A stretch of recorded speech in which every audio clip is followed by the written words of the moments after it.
Vous écoutez Radio Taïwan International et c'est l'heure des musées.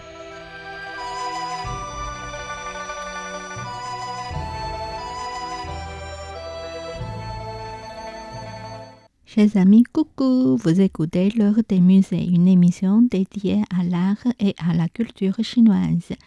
La semaine dernière, contre toute attente, nous avons découvert que nos charmantes Gongzhu pouvaient parfois être données en mariage lors de missions diplomatiques.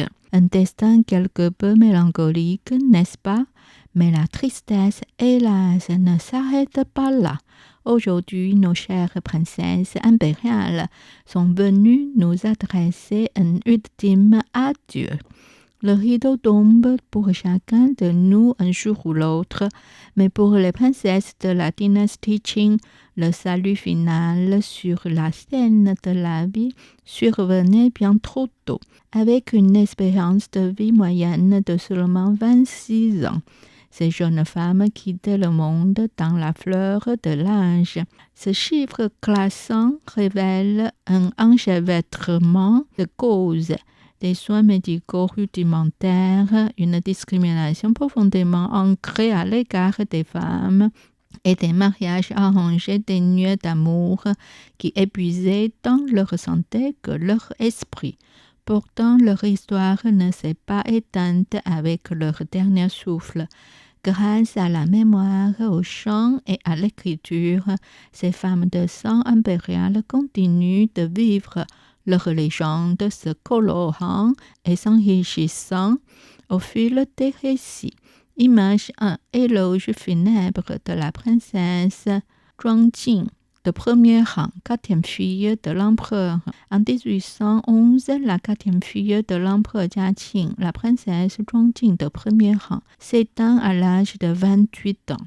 Son frère, le prince Mianning, futur empereur Daoguang, lui rend hommage dans un texte intitulé « Éloge funèbre à ma sœur cadette, la princesse Zhuangjing de premier rang ». Toutes nées de l'impératrice Xi-Dala. Il partageait une profonde affection fraternelle. Dans son hommage, Mianning évoque avec tendresse les jeux de leur enfance et conclut pour le verset « Pourquoi m'as-tu laissé seule ?» Une interrogation déchirante qui témoigne de son chagrin immense. Image de mémoire impériale sur l'inspection de la tombe de la princesse Huiming, de premier rang. En 1815, la 9e fille de l'empereur Jiaqing décède à l'âge de 5 ans. Le lendemain, rompant avec le protocole, l'empereur lui accorde à titre posthume le titre de princesse Huiming de premier rang et ordonne qu'elle repose auprès de sa demi-sœur, 5e fille de l'empereur, elle aussi morte en bas âge. Le commandant Chen Shu, responsable de la ville de Taining, est alors chargé d'inspecter le tombeau jardin de la 5e princesse. Il rédige un rapport détaillé sur l'état des lieux.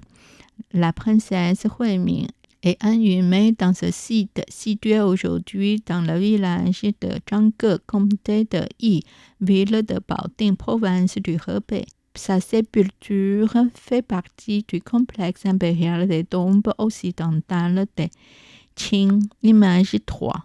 Le toponyme tombe de la princesse.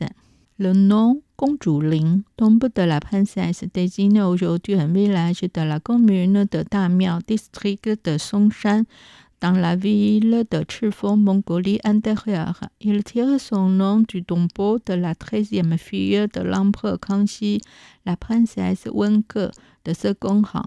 Le lieu, à l'origine territoire du clan mongol Wongnyoute, fut choisi comme sépulture en raison de son mariage avec Cang Jing. Par la suite, la notoriété du site ne cessa de croître grâce à cette affiliation. Dans le système funéraire des Qing, seuls les empereurs et impératrices reposaient dans des lignes mausolées impériaux, tandis que les autres membres de la famille impériale étaient inhumés dans les Yuanqing. ton beau jardin. L'usage du mot ling ici relève donc une désignation locale et non d'une terminologie officielle. Image 4.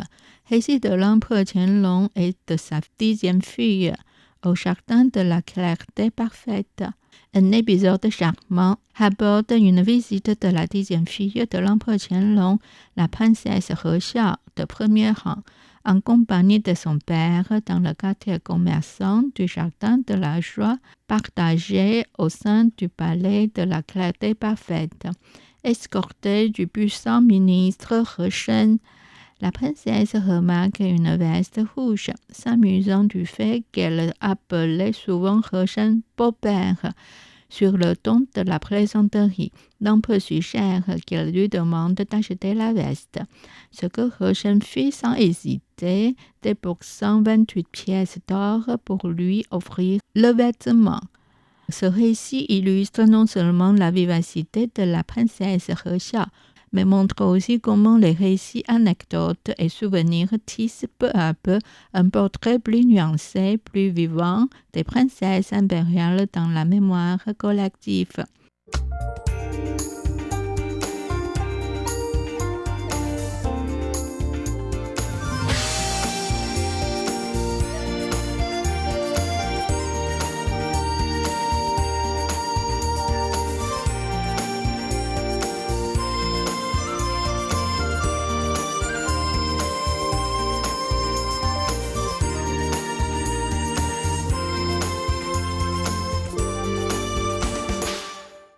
Les archives impériales ne nous offrent qu'un aperçu restreint de la vie des princesses, centré sur l'étiquette de cour et les règles dynastiques.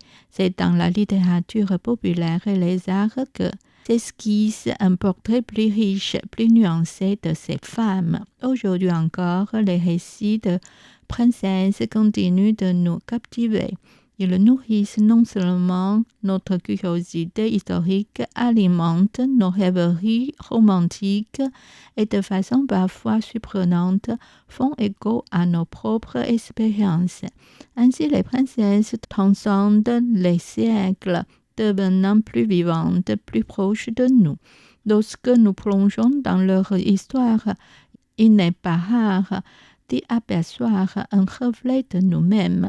Et vous, que vous évoque le mot princesse, prenez un instant pour en chercher les résonances dans votre propre histoire. Image 5. Portrait à l'huile. Ce portrait à l'huile a longtemps été interprété comme représentant la concubine parfumée en tenue militaire. En 1983, certains ont émis l'hypothèse qu'il pourrait s'agir de la princesse He Xiao, de premier rang, 10e fille de l'empereur Qianlong. Toutefois, l'identité réelle de la figure demeure à ce jour inconnue. Ce mystère ouvre un espace d'interprétation et d'imagination pour le public quant à la vie des femmes de la cour des Qing. Dans ce contexte, l'image d'une princesse devient l'un des récits possibles. Certains y voient l'expression de la personnalité singulière de la princesse He Xiao, incarnée par cette rare représentation féminine en tenue militaire. Image 6. Faucon sacré sur pêchoir par He Qingtai, Louis de Poirot. Sous les Qing, il était courant que les princesses impériales soient mariées à des princes mongols de lignage royal, souvent dans une stratégie politique visant à renforcer les alliances. Ces unions étaient généralement appuyées par le déploiement de troupes pour surveiller des zones stratégiques. Dans cette aventure, un faucon sacré offert par un prince mongol trône fièrement sur son perchoir, dans une posture digne et altière, presque inviolable. Le faucon sacré, le plus noble des rapaces de type aigle, est connu pour sa rapidité, son agilité et sa vigilance extrême. C'est l'un des oiseaux de chasse les plus prisés des peuples nomades chinois. Eh bien, notre série consacrée aux Gongzhu de la cour des Qing s'achève avec ce dernier tableau signé He Qingtai, Louis de Poirot, missionnaire jésuite français. À partir de la semaine prochaine, nous entamerons un nouveau cycle autour des missionnaires européens en Chine. Nous sommes curieux de découvrir comment ces religieux européens ont pu influencer l'Empire chinois tant sur le plan scientifique que culturel.